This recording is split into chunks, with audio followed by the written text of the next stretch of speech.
नमस्कार दोस्तों, मेरा नाम पवन कुमार है। आज मैं आप सबको एक सत्य घटना सुनाने जा रहा हूं जो मैंने अपनी आँखों से देखी है और उनकी ज़ुबानी सुनी भी है। वैसे तो ये 1976 में शुरू हुई थी, क्योंकि मेरा जो बहुत ही ख़ास दोस्त और मित्र है उसका जन्म 1976 में हुआ था। अब उसके जन्म से ही हम सुनते हैं। उसके पहले भी शायद कुछ हुआ होगा उनके परिवार में, लेकिन मैं सिर्फ उतना बताऊंगा जो मैंने देखा और सुना है।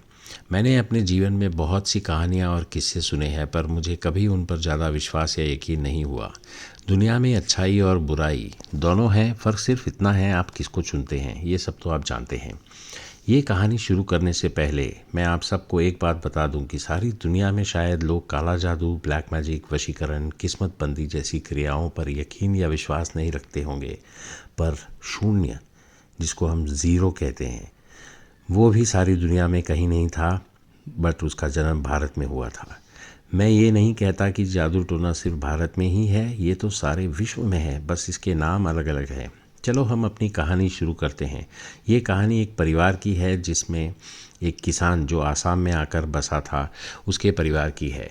उस किसान का नाम था हसमुख लाल और उसकी पत्नी का नाम था गुलाब बाई। इन दोनों के दो बच्चे थे, दो बेटे, दो बेटियाँ। बड़े बेटे का नाम रमेश लाल और छोटे बेटे का नाम चंदन लाल है।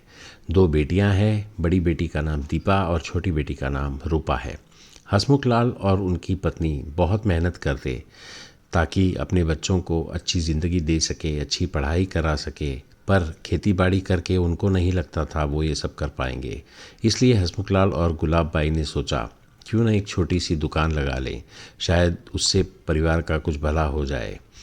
उन्होंने सोचा गांव छोड़कर गुवाहाटी शहर में जा बसेंगे, और उन्होंने वैसा ही किया। वो गुवाहाटी शहर आए और किसी तरह पैसे जोड़कर हसमुख लाल ने किराए पर एक छोटी सी दुकान और एक छोटा सा घर ले लिया। हसमुख लाल ने और गुलाब बाई ने एक किताबों की दुकान लगाई जिसमें वो स्कूल की और धार्मिक किताबें बेचते थे। देखते ही देखते व्यापार अच्छा चल पड़ा और जैसा सोचा था अपने बच्चों का उन दोनों ने अच्छे से स्कूल में दाखिला करवा दिया। हसमुख लाल के एक बड़े भाई भी थे जिनका नाम भुजपाल लाल और उनकी पत्नी का नाम हेमा लाल, जो इनको देखकर गुवाहाटी आ गए और एक फैक्ट्री में नौकरी करने लगे। उनके भी 3 बच्चे थे, 2 बेटे और एक बेटी। बड़े बेटे का नाम अरुण लाल, छोटे बेटे का नाम वरुण लाल था, बेटी का नाम संजना लाल। अब आप सोच रहे होंगे इनमें मेरा मित्र कौन है। मेरे मित्र का नाम चंदन लाल है, जो हसमुख लाल का सबसे छोटा बेटा है। वो 4 बच्चों में सबसे सीधा साधा और पढ़ाई में ज़्यादा तेज़ नहीं, पर खेल कूद में बहुत अच्छा था। कहते हैं इंसान जलन में आकर कुछ भी करने को तैयार हो जाता है।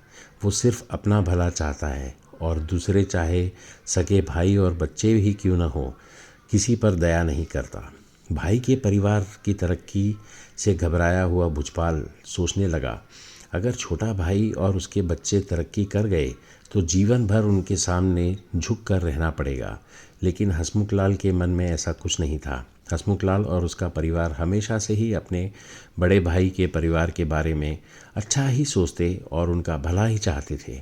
रमेश लाल, चंदन लाल और दोनों बहनें अब बड़े होने लगे थे और पिता ने एक बड़ा घर और अपनी खुद की 2 दुकानें खरीद ली थी।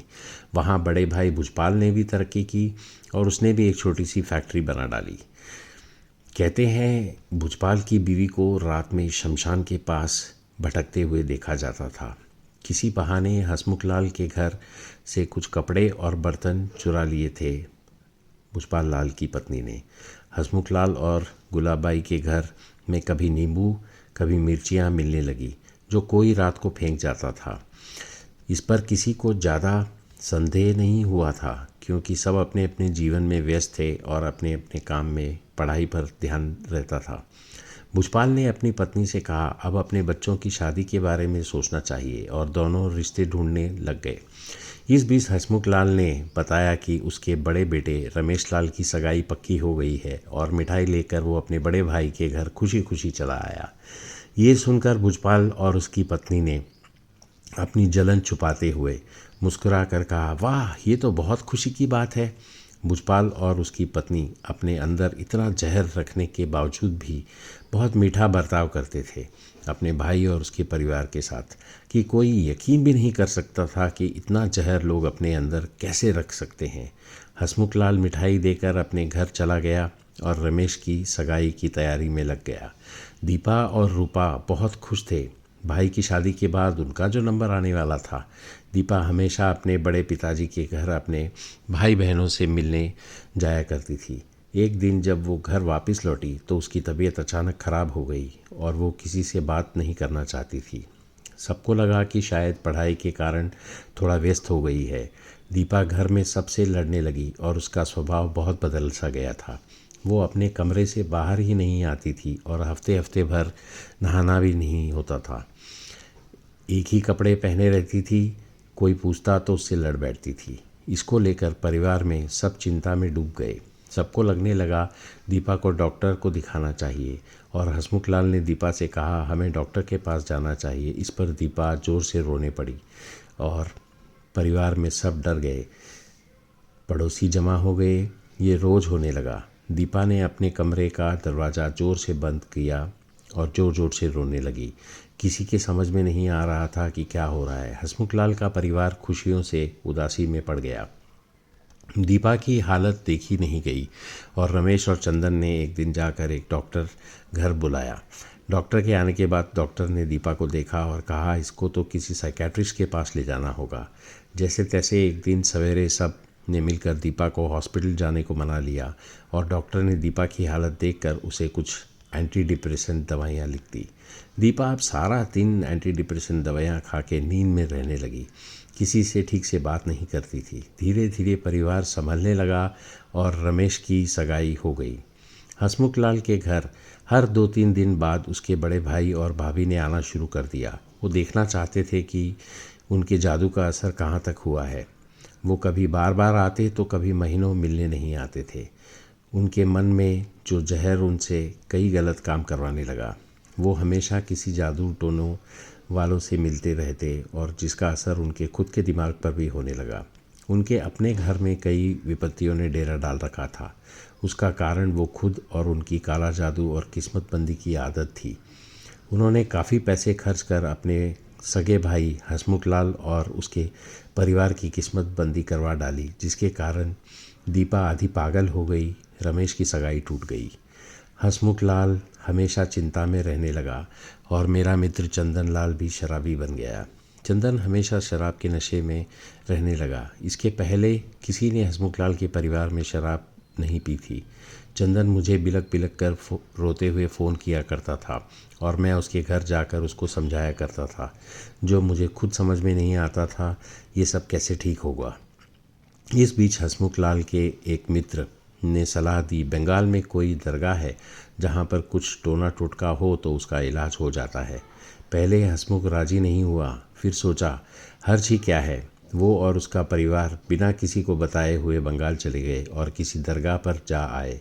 इसका पता भुजपाल को चला और वो हसमुख को चिढ़ाने लगा, ये सब क्या कर रहे हो भाई, डॉक्टर के पास जाओ, इधर उधर क्यों जाते हो। इस पर हसमुख ने कहा, भाई साहब परिवार की हालत बहुत ख़राब है, बच्चे बहुत परेशान हैं, कुछ तो कीजिए। भुजपाल ने कहा, ठीक है तुमको जो अच्छा लगे वो करो, और खुश होकर वहाँ से चला गया। भुजपाल बहुत खुश होकर अपने घर चला गया। अपनी पत्नी को सब बताने लगा कि हसमुख लाल और उसके परिवार पर उनका काला जादू काम कर गया और उनकी किस्मतबंदी भी काम कर गई। इस बीच चंदन और मैं एक पंडित जी के पास गए और जो भी हसमुख लाल और उनके परिवार पर हो रहा था वो सब बताया। पंडित जी ने सब कुछ सुनकर बताया, घर में अगर हमेशा पूजा पाठ हो और दुर्गा माता का मंत्र पढ़ा जाए तो ये विपदा टल सकती है। चंदन ने अपने पिता हसमुख लाल से ये सब बताया जो पंडित ने कहा और तुरंत ही हसमुख लाल और उसके परिवार ने नियमित रूप से पाठ पूजा शुरू कर दी और रोज़ाना दुर्गा माता का मंत्र पढ़ने लगे। घर में धीरे धीरे सब ठीक होने लगा। उस तरफ भुजपाल लाल के घर में हमेशा कोई न कोई बीमार पड़ने लगा और उसकी बेटी का अचानक से एक्सीडेंट हो गया और वो चल बसी। इतनी कम उम्र में उसकी मृत्यु का आ जाना, ये कारण कुछ भी हो सकता था या फिर भुजपाल की काला जादू टोना की आदत भी हो सकती थी, क्योंकि इसका असर जो करवाता है उस पर भी होता है। अभी भुजपाल लाल सदमे से बाहर नहीं आया था कि उसकी फैक्ट्री में अचानक आग लग गई और वो पाई पाई को मोहताज हो गया। एक बेटे ने आत्महत्या की कोशिश की क्योंकि उसको दीपा की ही तरह पागलपन के दौरे पड़ने लगे। मैंने ये देखा है, जो जादू टोना और किस्मत बंदी कराता है उसकी शुरू में थोड़ी जीत होती है, पर सामने वाला अगर रोज़ाना पाठ पूजा करे, दुर्गा माता का मंत्र पढ़े, अच्छे से जादू टोना भी उसका कुछ नहीं बिगाड़ सकता। अच्छे से अच्छा जादू टोना भी उसका कुछ नहीं बिगाड़ सकता। जी हाँ, ये सच है। चाहे आप रोज़ नमाज़ पढ़ें या गुरुद्वारा जाएं, चर्च जाएं, आप सिर्फ भगवान को किसी न किसी रूप में मानिए और उनकी रोज़ प्रार्थना कीजिए। आपका कोई भी जादू कुछ नहीं बिगाड़ सकता। ऐसी कहानियाँ जो सच है वो मैं आप तक लाता रहूँगा। बस मुझे सब्सक्राइब कीजिए और लाइक कीजिए। जानिए कि चंदन आजकल बैंगलोर में फ़्लिपकार्ट में काम करता है और उसके एक बेटा भी है। हसमुख अब रिटायर हो गए हैं और अपनी पत्नी गुलाब के साथ आराम फरमा रहे हैं। भुजपाल अब अकेले रहता है क्योंकि उसके कर्म ऐसे थे। उनके दोनों बच्चे उनको छोड़कर चले गए और उनकी पत्नी भी गुजर गई। सबका भला सोचो और खुद का भला अपने आप हो जाएगा। चलिए फिर मिलेंगे। कर्मा में बिलीव कीजिए। आप किसी का भला करेंगे, आपका भी भला होगा। आप किसी का बुरा करेंगे, आपका बहुत बुरा होगा। ये चीज़ हमेशा याद रखिए। जय हिंद दोस्तों, फिर मिलेंगे। Thank you.